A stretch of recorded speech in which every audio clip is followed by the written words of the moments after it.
Abra comigo, Evangelho de Marcos, capítulo 2, versículo 1. E a palavra do Senhor diz assim: Poucos dias depois, tendo Jesus entrado novamente em Cafarnaum, o povo ouviu falar que ele estava em casa. Então muita gente se reuniu ali, de forma que não havia lugar nem junto à porta, e ele lhes pregava a palavra. Vieram alguns homens trazendo-lhe um paralítico, carregado por 4 deles. Não podendo levá-lo até Jesus, por causa da multidão, removeram parte da cobertura do lugar onde Jesus estava, e pela abertura no teto, baixaram a maca em que estava deitado o paralítico. Vendo a fé que eles tinham, Jesus disse ao paralítico: Filho, os seus pecados estão perdoados. Filho, os teus pecados estão perdoados. E estavam sentados ali alguns mestres da lei, raciocinando em seu íntimo: por que esse homem fala assim?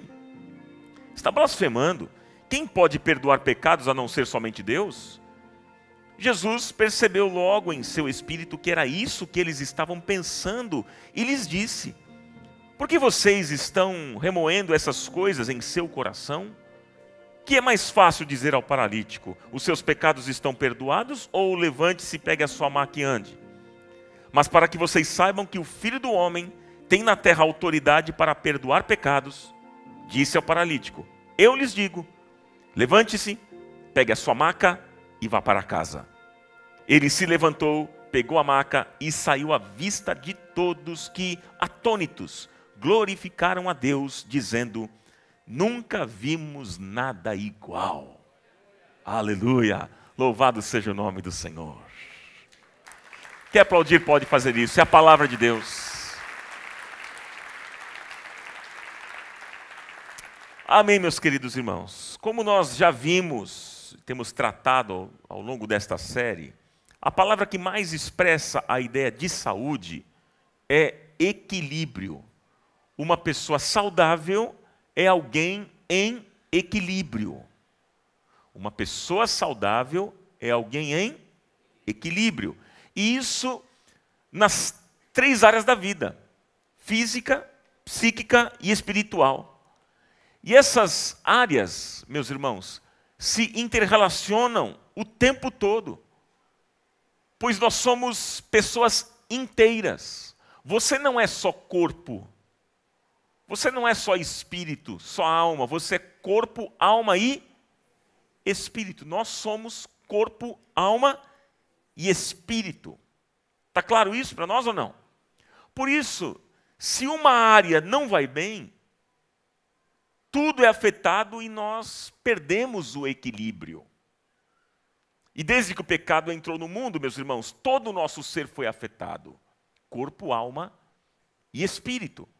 Por isso que há tanta gente doente precisando de ajuda.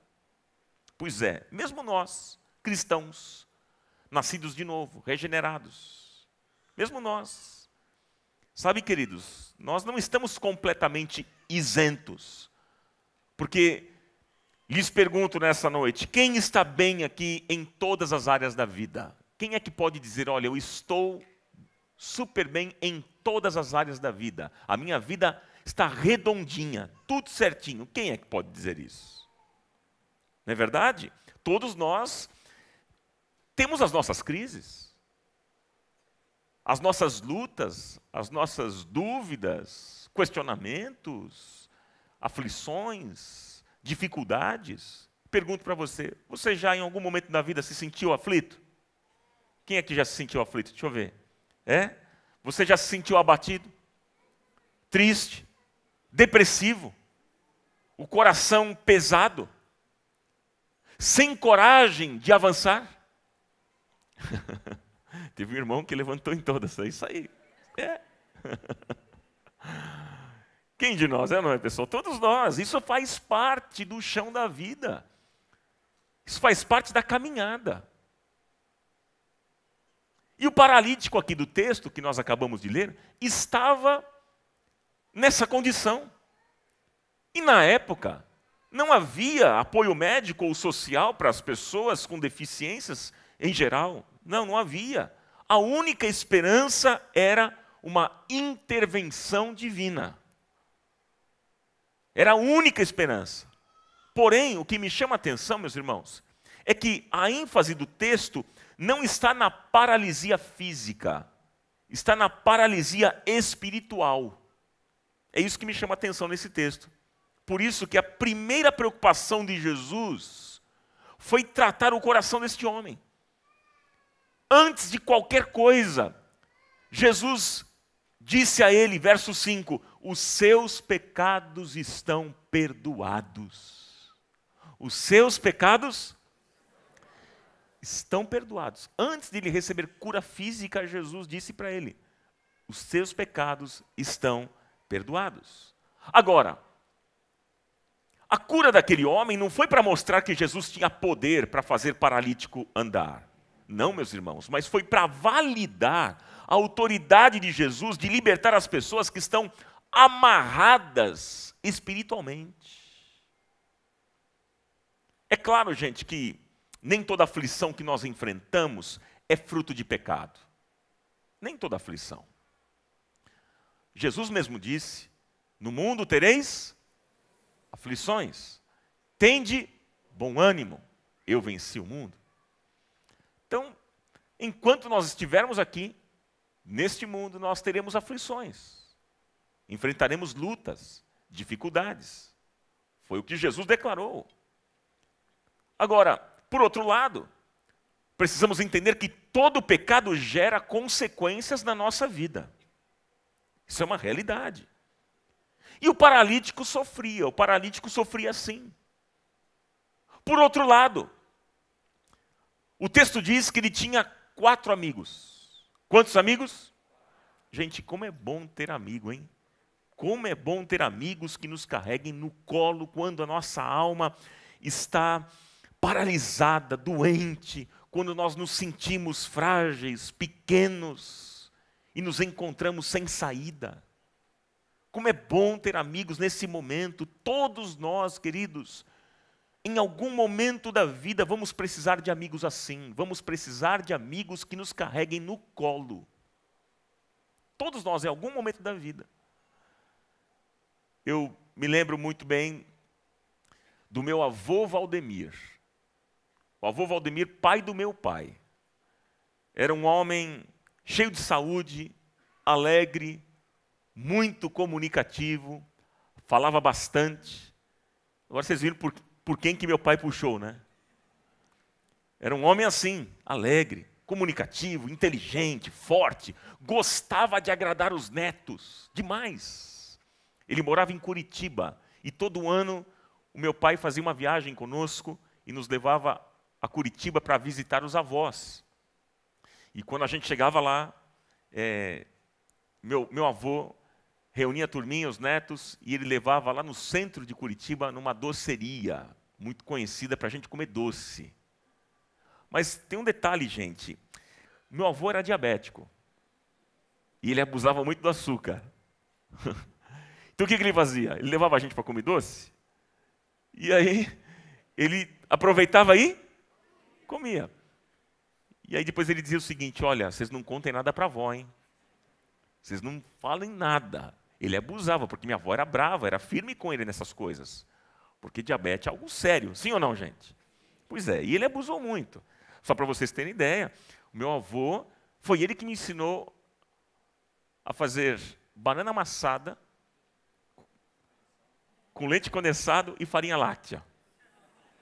Foi ele. Vocês já comeram? Quantos aqui já comeram? Essa receita maravilhosa. Deixa eu ver, levante a mão. Olha lá.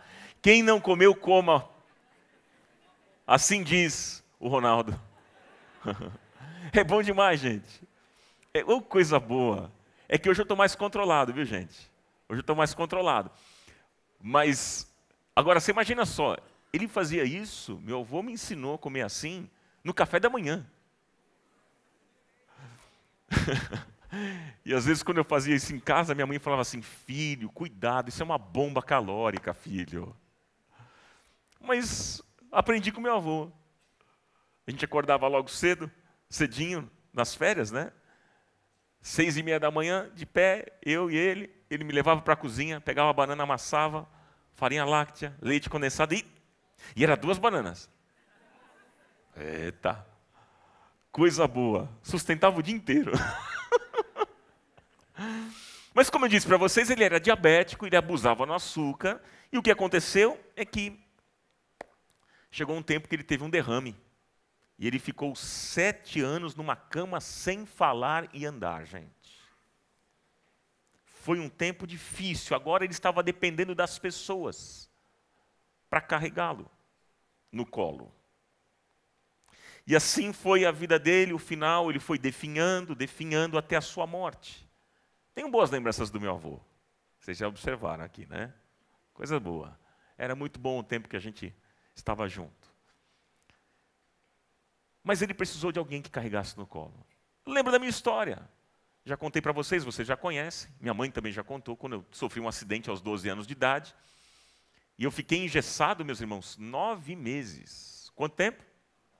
9 meses. Alguém precisava me carregar no colo. E quem fazia isso aqui, quem mais me carregou no colo, foi o meu primo, que não está aqui.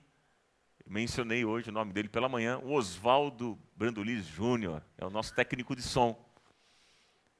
Ele sempre me carregava no colo. Mas interessante, uma época boa também, porque, não sei se vocês sabem, eu jogava futebol de mesa, o botão. Alguém sabe esse jogo ou não? Futebol de mesa, botão. Jogava. Tinha lá o meu time e meu pai ensinou a gente era pequeno, ele ensinava a gente a jogar. E depois eu cresci e entrei num clube. E aí eu disputei campeonato paulista, gente. Não sei se vocês sabem, eu sou bicampeão paulista de futebol de mesa. Uau! Uau! Vai, Corinthians! Pois é, gente, é. Então eu disputei campeonatos e tal, tenho lá minhas medalhas, taçazinha, muito legal. Ô, tempo bom. Mas foi interessante porque eu me lembro que meu primo me segurava, imagina, eu estava com gesso até aqui em cima, na perna, e ele me segurava aqui no colo, e a mesa do jogo ficava aqui, e ele me segurava, imagina, nessa posição, e eu todo torto jogando botão. E foi assim que eu fui campeão paulista. Mas alguém me carregou no colo. Então, em algum momento, por que eu estou dizendo isso? Porque em algum momento da vida a gente vai precisar de alguém que carregue a gente no colo. A vida é assim. Assim foi com este homem paralítico. Agora, o texto diz que esses 4 amigos levaram este homem até Jesus.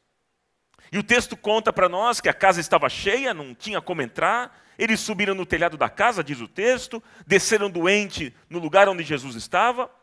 E vendo o paralítico, Jesus disse, versículo 5, os seus pecados estão perdoados. Na continuação, versículos 6 e 7, porém estavam ali alguns mestres da lei que diziam, por que esse homem fala assim? Está blasfemando.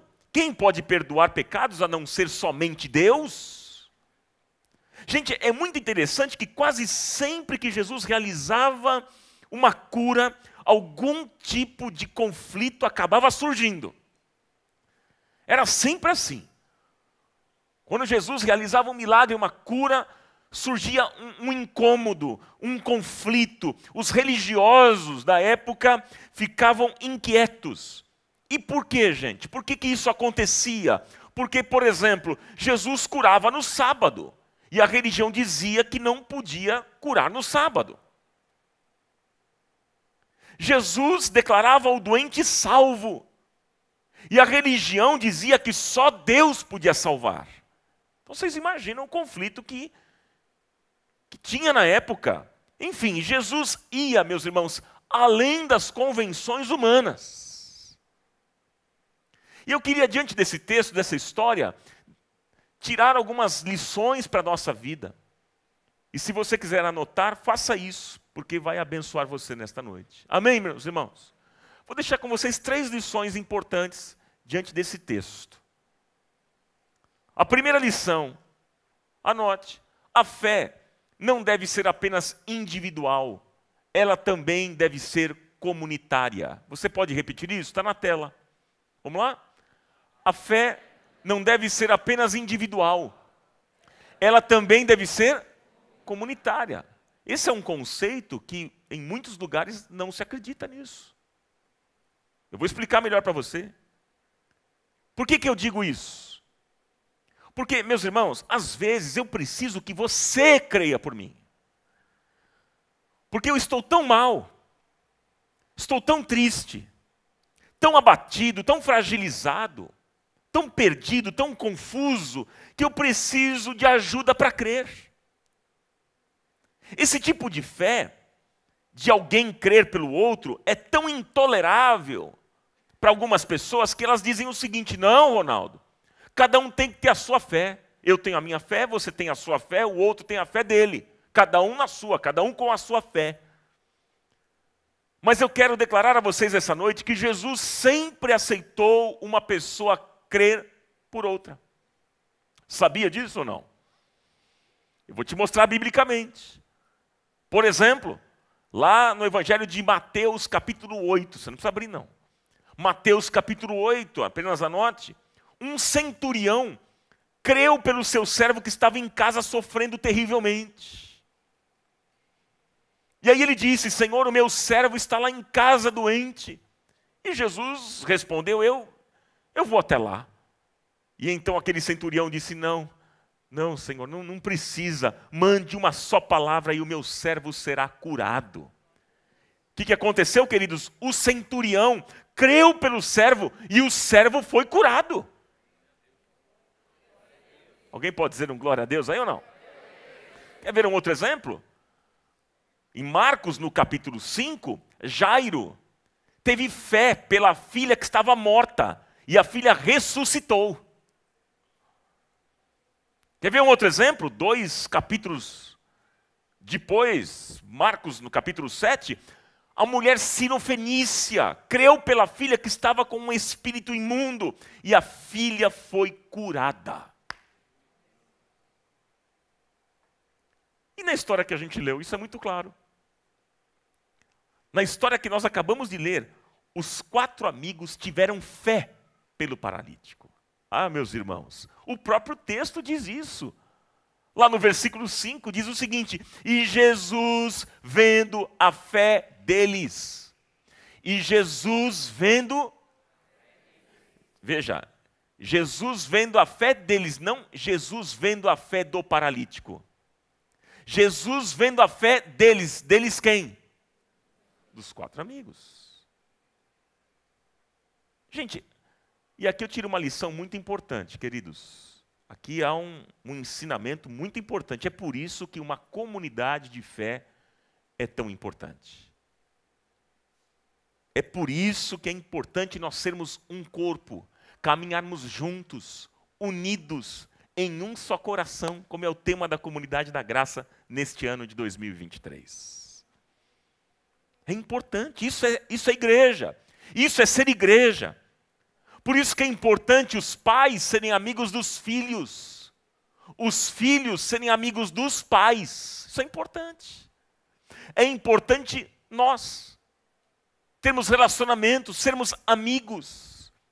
É importante, e por que é tão importante? Porque vai haver um dia que nós vamos precisar andar na fé do outro. Isso vai acontecer. E gente querida, como é bom quando nós estamos tristes e abatidos, podermos dizer a um amigo: mano, me ajuda, segura essa barra comigo. Já aconteceu isso com você? Você já falou isso para alguém? Amigo, eu estou mal, me ajuda, segura essa barra comigo. E é aí, queridos, que ele se torna como um verdadeiro irmão. Como diz Provérbios 17:17, em todo tempo ama o amigo e na angústia nasce o irmão. Vamos repetir junto? Em todo tempo ama o amigo e na angústia nasce o irmão. Esses 4 amigos foram as mãos, os pés e a boca do rapaz que estava paralítico. Foram esses 4. Deixa eu dizer para você, às vezes, você virá à igreja rastejando, triste, cansado, esgotado, mas pela fé ministrada no louvor, você se levantará. Quantas vezes pessoas foram curadas quando entraram aqui e através de uma canção, de uma música de louvor e adoração, foram tocadas, ministradas e receberam cura? Talvez você vai chegar aqui um dia chateado, tão abatido, mas triste, e através do abraço e na oração de fé de alguém, você será renovado e abençoado. Aleluia! Vocês conseguem entender por que nós damos as mãos tantas vezes? Por que a gente faz isso? Nós fazemos essa dinâmica, olha, dê as mãos para alguém. Justamente por isso, queridos. Porque nós cremos naquilo que a Bíblia diz, orai uns pelos outros para que sareis. A oração do injusto pode muito em seus efeitos. Isso é importante. Isso é tão importante, meus irmãos. Olha, meus queridos irmãos, a salvação é pessoal. É verdade ou não? A salvação é pessoal. Mas na vida cristã, muitas vezes será necessário alguém segurar na nossa mão, nos carregar no colo, nos mostrar o caminho, nos ajudar numa decisão que precisamos tomar. E é por isso que nós não podemos viver isolados. Não caminhe sozinho. Porque a Bíblia diz que o solitário busca o seu próprio interesse e insurge-se contra a verdadeira sabedoria. Não ande só. Não é bom que o homem esteja só. Não entre por esse caminho. E olha, gente, essa é a riqueza da nossa espiritualidade. É um fortalecendo o outro, um levantando o outro, um ajudando o outro quando ele está abatido e sem direção. E nós podemos ser bênção e fonte de vida para alguém necessitado. Então, Deus quer usar você. Deus quer usar você, creia nisso, para ser bênção na vida de alguém. Louvado seja o nome do Senhor. Quantos aqui querem ser esse instrumento de bênção? Deus quer você, usar você. Fala para alguém, Deus quer usar você, para ser bênção na vida de alguém. É você, meu amigo. Estamos juntos nessa. Somos nós. Amém? Segunda lição desse texto. Veja comigo. A religião vê as complicações. O amor vê as facilidades. Você pode repetir comigo? Vamos lá? A religião vê as complicações. O amor vê as facilidades. Gente, a religião tenta enquadrar Deus dentro dos seus esquemas. Mas o amor é livre, o amor é libertador. Os religiosos toleravam até que Jesus curasse, porque no mundo antigo, queridos, isso era comum. Havia muitos curandeiros, feiticeiros, era algo normal.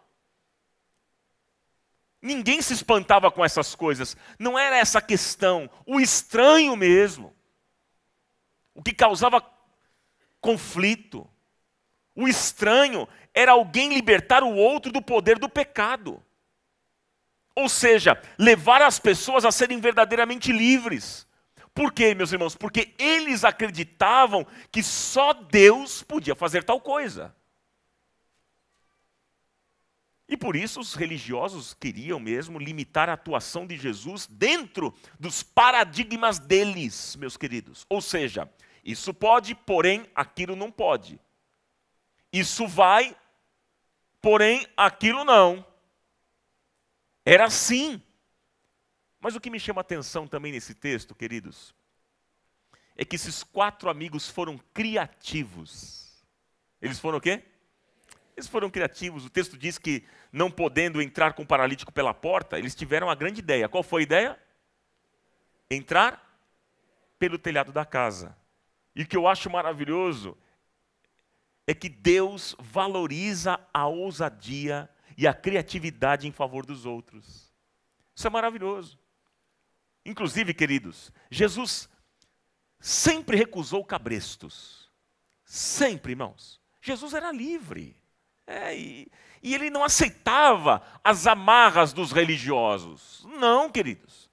E com isso, Jesus demonstrava que Deus faz e realiza o que Ele quer, do jeito que quer, a hora que quer, sem precisar da aprovação de ninguém. Ele faz e ponto. Aleluia! Aleluia! Assim foi o ministério de Jesus. Por exemplo, certa vez Jesus curou um cego usando saliva. Numa outra oportunidade, Jesus curou um menino, apesar do pai incrédulo. Ainda num outro momento, Jesus curou uma menina, depois de ter dito que não ia curar. Há uma mulher que sofria de hemorragia 12 anos. Quantos anos? 12 anos. Jesus disse: mulher, grande é a tua fé te salvou. Essa liberdade de Jesus é maravilhosa, irmãos. É maravilhosa. A religião, ela tenta limitar a atuação de Deus. Mas a Bíblia diz, queridos, a Bíblia diz que o Espírito Santo sopra onde quer. O Espírito Santo está aqui nessa noite, você acredita nisso? Ele sopra onde quer, Ele está aqui neste lugar. E Ele pode nos surpreender ainda hoje, neste momento. Oh, as palavras dele são palavras de alento e consolo para nos dar um futuro e uma esperança. Por isso nós não precisamos ficar estagnados, parados, sentados, paralisados, porque Deus tem grandes planos para a sua vida. Você acredita nisso? E nada pode impedi-lo. O Senhor é por nós, e se o Senhor é por nós, quem será contra nós? Diga isso comigo. Se o Senhor é por nós, quem será contra nós? Mais forte, igreja, vamos lá. A última vez com as mãos levantadas, diga: se o Senhor é por nós, quem será contra nós? Louvado seja o nome dele.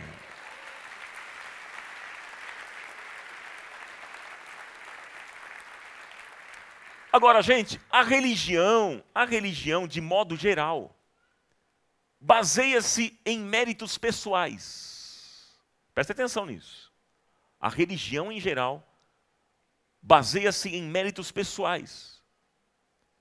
Mas, nesse diálogo tenso aqui, entre Jesus e os religiosos, Jesus deixou claro que a questão não era os deveres da religião ou os direitos do paralítico. Não era essa a questão. A questão era que Jesus tinha autoridade para curar e também para perdoar pecados. As duas coisas. Curar e perdoar pecados. Por isso que Jesus aqui pergunta, versículo 9. Que é mais fácil dizer ao paralítico: os seus pecados estão perdoados? Ou levante-se e pegue a sua maca e ande? E aí, meus irmãos, Jesus faz as duas coisas. As duas coisas. E por que isso? Sabe por quê? Porque a religião vê as complicações. O amor vê as facilidades.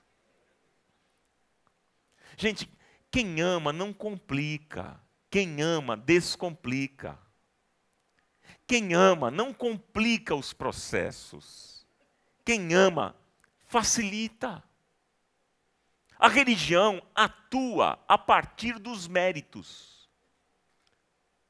Qual é a lógica da religião? A lógica é a seguinte: recebe milagre quem tem condições de receber milagre. Essa é a lógica. Recebe milagre quem tem fé suficiente. Recebe milagre quem conseguiu agradar a Deus. Recebe milagre quem teve mais boas obras. Essa é a lógica da religião, ou seja, muitos pecados, poucos milagres. Muitos méritos, muitas boas obras, muitos milagres. Gente, a religião se baseia nos méritos, mas o reino de Deus é reino de graça, é favor imerecido, é dando tudo a quem nada merece. Pela graça sois salvos mediante a fé. Isso não vem de vós, é dom de Deus. Não vem dos méritos, não vem de obras, para que ninguém se glorie. Então, saiba nesta noite que nós estamos aqui, fomos salvos pela graça. Você está aqui neste lugar hoje porque a graça de Deus alcançou a sua vida. E se não fosse a graça, você não estaria aqui, nós não estaríamos aqui. Então, louvado seja o nome do Senhor por sua graça. Aleluia! Superabundante graça.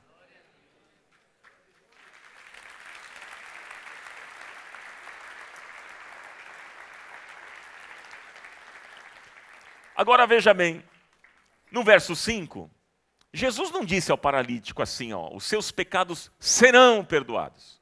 O que é que ele disse? Os seus pecados estão perdoados. Interessante. O que nós podemos aprender e concluir? Você está aqui hoje não na condição de pecador, mas você está aqui na condição de perdoado. Aleluia! O religioso quer merecer o perdão. Ele quer fazer por onde? Para ter o perdão de Deus. Mas o amor de Deus já nos providenciou o perdão antes mesmo de pedi-lo. Olha que lindo isso, gente. Veja, o paralítico ele não foi perdoado porque ele merecia, pessoal. Não, não. Mas ele foi perdoado porque o olhar de Jesus para aquele homem, o olhar de Jesus na direção dele, era um olhar de amor, de compaixão, de misericórdia, de bondade, de graça. Aleluia!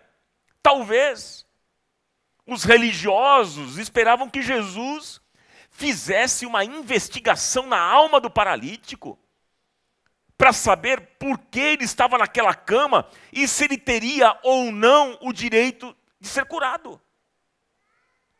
Talvez eles pensassem assim, mas sabe o que eu acho interessante?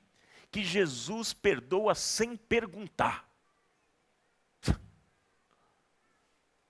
Jesus perdoa sem fazer perguntas, irmãos.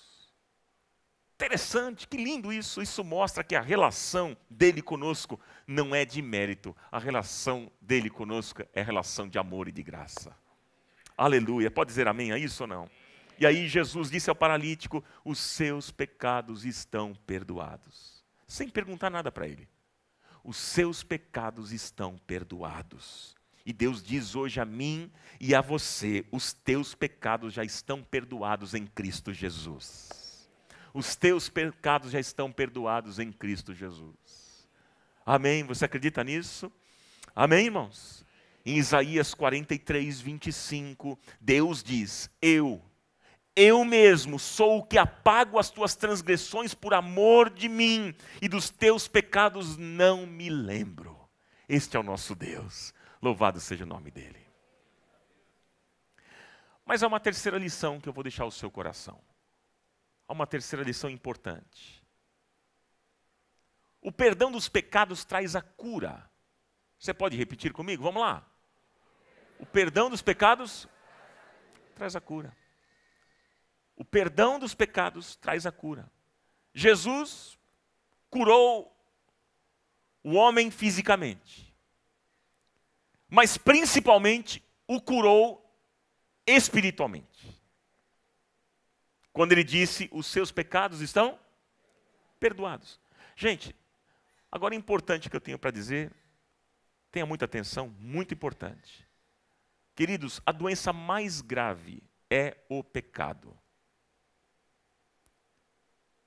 Tanto que o pecado tem um salário. Qual é o salário do pecado? É a morte. Essa é a pior tragédia. É a pior tragédia. Irmãos, o pecado não perdoado é o maior amigo de Satanás e o pior inimigo do homem. Guarde isso no seu coração. O pecado não perdoado é pior do que a pobreza. É pior do que a solidão. O pecado não perdoado é pior do que o abandono, a doença ou até mesmo a morte. É pior. Por quê, gente? Porque todos esses males, eles não podem afastar o homem de Deus, mas o pecado o afasta de Deus agora e eternamente. Então é sério. Por isso Jesus não trata o pecado com leviandade, passando pano, deixando para lá. Veja, Jesus não chegou diante daquele homem e disse assim, olha, sabe de uma coisa? O seu problema é apenas um sentimento comum de culpa. Ou, o seu problema é apenas um trauma psicológico. Procure um bom terapeuta, porque esse terapeuta pode resolver a situação. Jesus tratou assim? Não.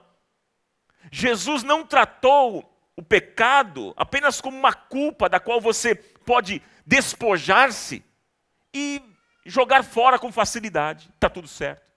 E vida que segue. Não, queridos. Tem muita gente que diz assim, ó, quando vê alguém vivendo um tempo assim difícil, diz assim, olha, o seu problema é a culpa. Viu, irmão? O seu problema é a culpa. O dia que você se livrar da culpa, você vai ser feliz. Você vai ficar bem, você vai ver. Tem gente que diz isso. E eu quero dizer para vocês que Jesus nunca tratou o pecado desta maneira. Porque não adianta, meus irmãos, não adianta aliviar a culpa de uma pessoa sem remover a causa que originou isso, sem tratar da raiz do problema. E aqui a gente volta para as mensagens anteriores. Porque nós estamos construindo uma ideia nesta série Saúde Total. Eu falei para vocês da questão da raiz do problema. Lembra quando eu falei com vocês a respeito de Saul? Que um espírito mau da parte do Senhor se apoderou de Saul. E ele ficava perturbado. E então mandou chamar um músico, veio Davi, tocava a sua harpa e aquele espírito saía quando Davi tocava a sua harpa. Lembra que eu falei isso? Mas Saul, ele teve uma cura parcial. Foi até um ponto. Porque se você continuar lendo a história de Saul, você vai perceber e vai observar que ele terminou mal. Ele começou bem e terminou mal. Por quê? Porque não tratou da raiz do problema. É o pecado. Por isso que ele teve uma cura apenas parcial, momentânea. Para aquele momento. Mas não foi mais a fundo. Não tratou da raiz do problema. Gente, a causa é o pecado. Você pode repetir isso? E a culpa o que é? É apenas consequência dele. A causa é o pecado. A culpa é apenas a consequência dele. Ninguém pode remover a culpa da consciência do pecador e dar a ele a paz de Deus. Não. Nenhum terapeuta, médico, que mais? Psicólogo, cientista, não é? Ninguém pode resolver o problema do pecado. Ninguém, queridos. Porque para o pecado só existe um remédio. Qual é o remédio? O perdão de Deus. Qual é o remédio? Porque, gente, é o sangue de Jesus que nos lava, é o sangue de Jesus que nos purifica do mal, é o sangue de Jesus que nos liberta de uma consciência culpada. Foi o que Jesus fez aqui na vida do paralítico. Glória a Deus. E aí então, finalmente, Jesus curou o homem fisicamente. Primeiro, espiritualmente. Depois, no seu físico. Porque para Jesus, irmãos, não há impossibilidades. Não há. Jesus restaura, Ele levanta, Ele renova, Ele anima, Ele cura, Ele liberta, Ele devolve a dignidade para quem precisa. Ah, meus irmãos. E Jesus disse ao paralítico, verso 11 e 12, levanta-te, toma o teu leito e vai para a tua casa. E levantou-se e tomando logo o leito, saiu em presença de todos, de sorte que todos se admiraram e glorificaram a Deus. Queridos, olha que lindo, quando Jesus opera o milagre do perdão e da cura, então agora há alegria e restauração na família, porque aquele homem voltou para sua casa, voltou para sua família, voltou para os seus. Ele agora havia se tornado um outro homem, diferente, um homem liberto, um homem curado, um homem salvo e abençoado. E eu quero dizer para você, meu irmão, minha irmã, nesta noite, que certamente Deus pode, e Ele continua operando milagres e realizando maravilhas ainda hoje, e você ainda pode sair desta casa hoje, voltar para a sua casa, completamente curado, completamente liberto, salvo e abençoado para a honra e para a glória do nome do nosso Deus. Diga glória a Deus e aplauda o Senhor.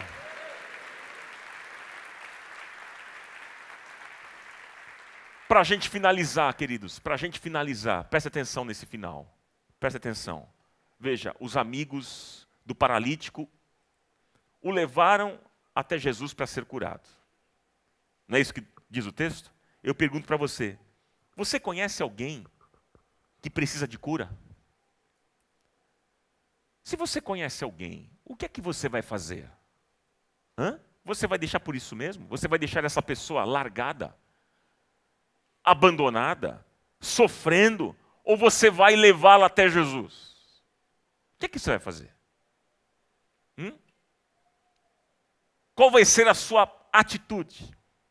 Por outro lado, será que a pessoa que está precisando mesmo de um toque especial e de uma cura é você mesmo?